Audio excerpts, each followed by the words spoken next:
Ikatan Keluarga Silat Putra Indonesia gelar acara ulang tahun yang ke-44 tahun.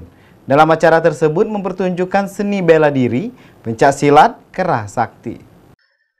Di Desa Wonorejo, Kecamatan Tegumulyo, Kabupaten Musirawas, menjadi tempat perayaan ulang tahun yang ke-44 Ikatan Keluarga Silat Putra Indonesia (IKSPI) Kerah Sakti. Acara ini digelar di Gedung Serbaguna Desa Wonorejo, Kecamatan Tegumulyo, Kabupaten Musirawas, dihadiri oleh pengurus daerah IKPSI Musirawas, Muslihin. Dalam sambutannya, menyampaikan rasa syukur atas perjalanan panjang IKPSI Kerah Sakti dan dedikasi setiap anggota dalam melestarikan seni bela diri tradisional Indonesia.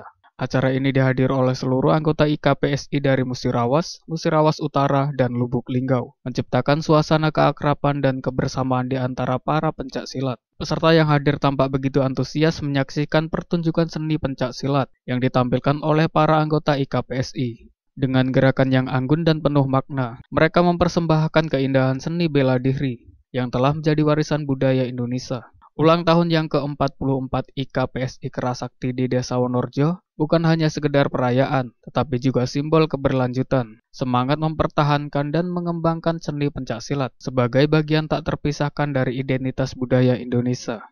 Muhammad Dhani Rahmadi, Silampari TV, melaporkan.